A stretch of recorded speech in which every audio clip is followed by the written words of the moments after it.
Hi guys. So ito yung truck natin. So hindi ko na na-video kanina, ngayon ko lang ulit na video. Ayan. So nagdi-DIY tayo guys. So ito yung DIY natin. So lagay natin tong ilaw na to, pag light. So bumili ko lang ako sa dito sa Amazon nito. Tapos mga to, ayan ganyan ilaw niyan guys. May tsura nito, ganyan siya. So makalat guys So DIY lang tayo. Madali lang naman siyang gawin. Tapos binalik na rin namin tong bumper. Naigpitan ko na rin siya lahat. So bibilang ko lang siya ng dito. May tsura ganyan guys.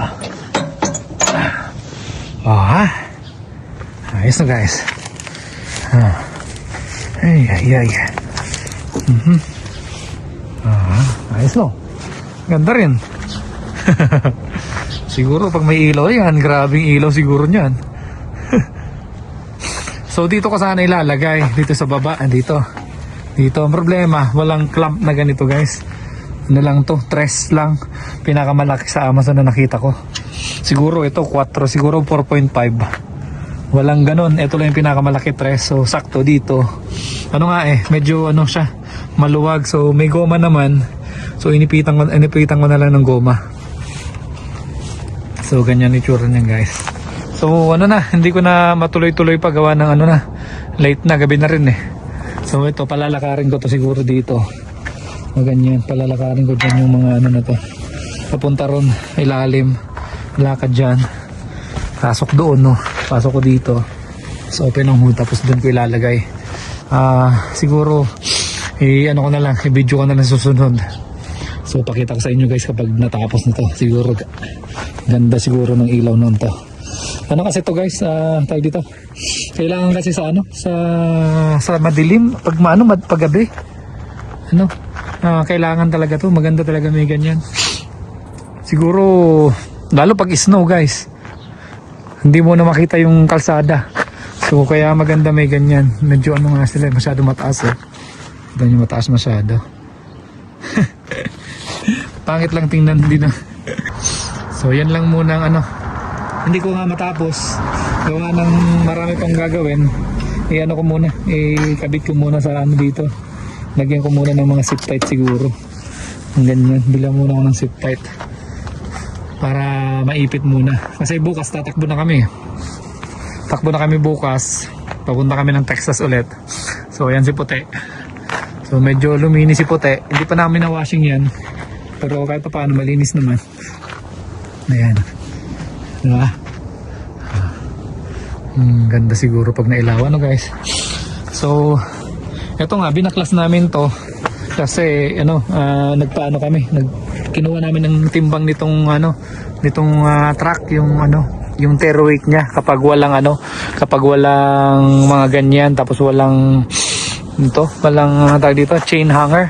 Tinanggal din namin tong chain hanger na to saka mga chain na yan, tinanggal din namin to mga yan, tinanggal namin kasi kinuha namin yung timbang nito pag empty, kasi kailangan dun sa may in-applyan kasi kami yung bagong company guys. So malalaman nyo yun kapag nandun na kami. Kapag road test na kami, mag-orientation na lang kami dun So kapag nag-orientation na kami, malalaman nyo kung saan kami pupunta. So kaya sakto siguro yan dun. So ayan ang itsura niyan guys. Forma na rin Forma na ni Puti. So yun muna guys. Ligpit muna ako, masyado makalat. At medyo pumapangit na naman yung panahon. Kahapon ang ganda ng araw wala akong katulong magkabit nitong bumper, kaya hindi namin nakakabit. Kaya ngayon pumunta dito si Neil, sabi ko punta siya dito para makabit namin tong bumper. At the same time, yan, makabit ko na rin yung mga ilaw-ilaw na yan.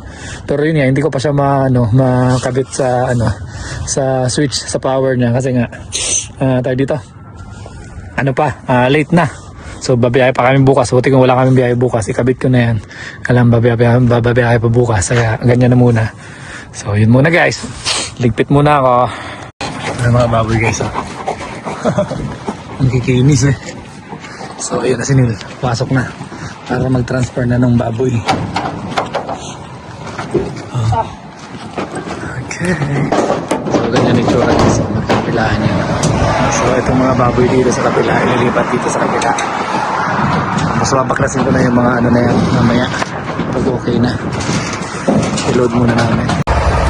So ganito yung style dito guys. So nandito na kami sa shuttle na sinasabi. Sa pangalawa. So ganito. So magtatalikuran lang kami ng truck na yon. May laman din siyang baboy. May laman din ano yan na 8 baboy. So ililipat dito sa akin. So siya dito lang siya. Tapos dito namin nilalagay siya. So siya nilalagay yan. So eto ibabiyahin namin sa Ontario. Siya dito lang siya. Yung isa yun. Natanggal nyo yung sisa. So ililipat dito sa amin yung load niya. Ayan ang mga baboy guys. Oh.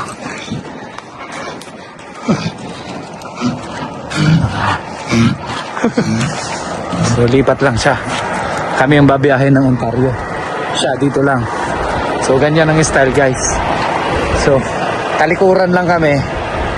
Papasok yung mga baboy sa amin. Papalipat sa amin. So good morning guys. So dito kami ngayon sa Nipigon. So nagano kami dito, nagpakain kami, drink, water, saka rest. So 8 hours yun. Dumating kami dito kanina ng 3 o'clock na madaling araw. So dito kami nagpark lang guys.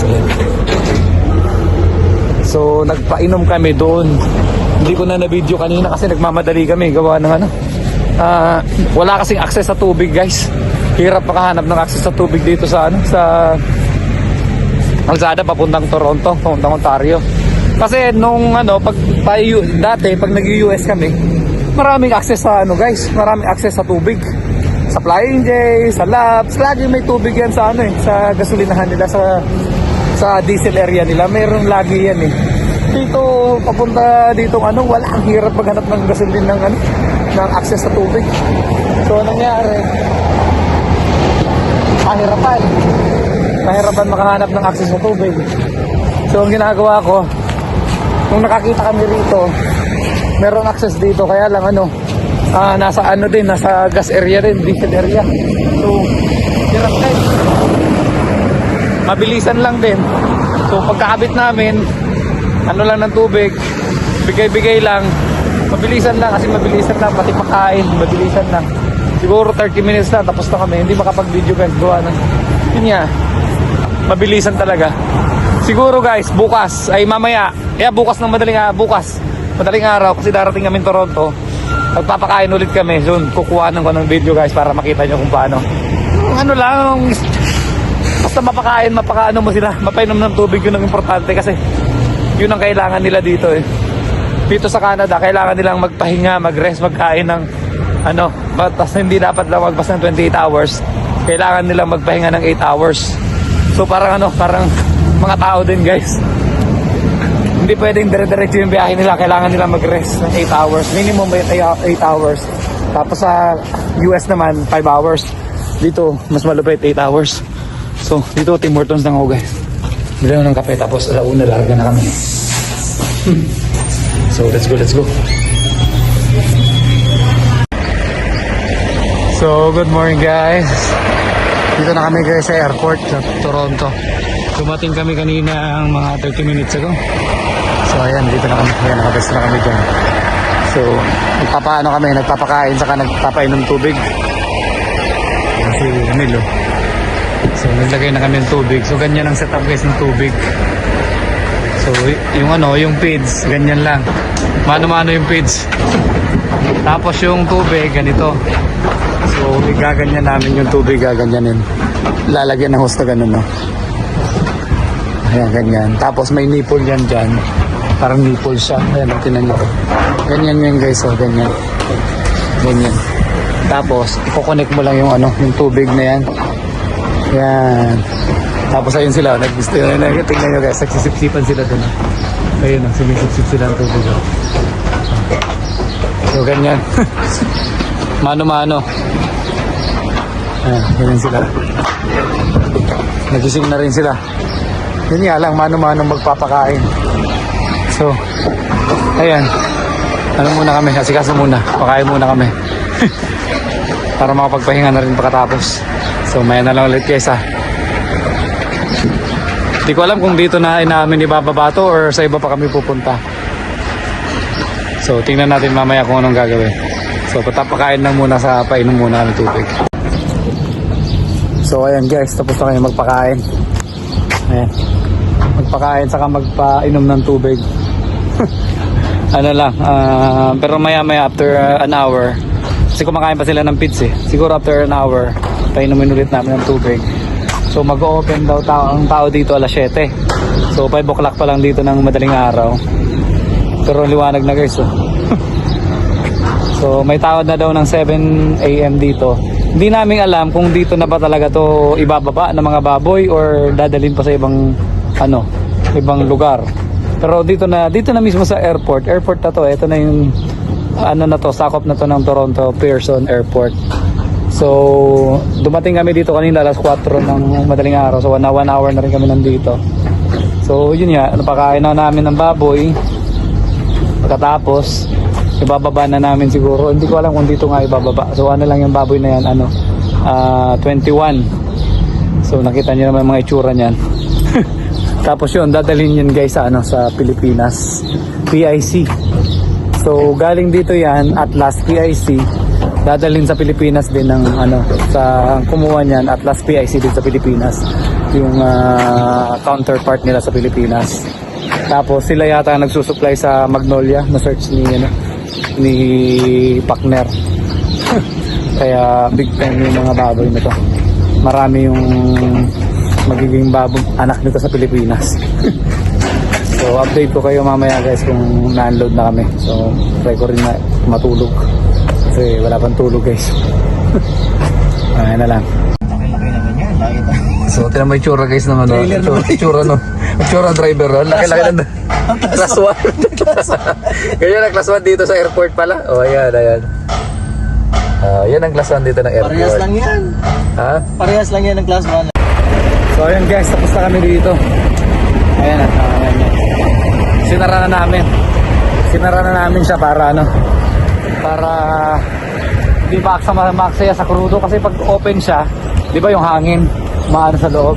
So nadadrag kami, hindi masyado mabilis ng takbo. Yung aerodynamics ba. So mas maganda sarado siya para mas maganda yung biyahe namin. Tapos di ba pag mahangin, hindi nagaano yung hangin sa loob. Yan, double check lang natin bago tayo maglargahan. Tapos nandun yung mga baboy sa loob. Yan. Alis daw sila mamaya ng 4:30. 4:30 daw yung flight niyan. Punta na ng Amsterdam tapos Maynila. So kami naman, balik na kami ng Manitoba. Tapos baka mabigyan kami ng biyahe papuntang Red Deer na para makabalik na kami ng Calgary. So yun muna guys. Update na lang kami ulit. So ayan guys, pakita ko lang sa inyo, tapos na yung nalinis na yung namin. So hindi na ito nasara. Pero malinis na siya guys. Binalik na nila ulit nila yung mga board ayan. So binalik na, titingnan natin, buksan natin kung ano yung itsura sa loob. So, sabi ko nga sa inyo kanina, diba, inano na nila to. Ayan, balik na rin.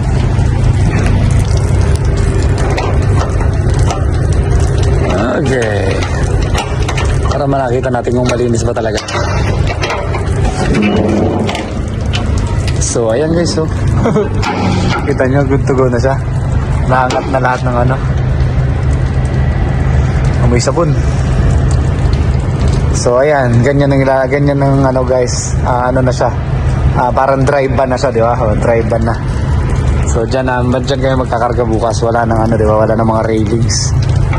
Ganyan na itsura. So good to go na guys. So tinataas lang pala yan, nakataas lang siya. So next time guys, ayun natin.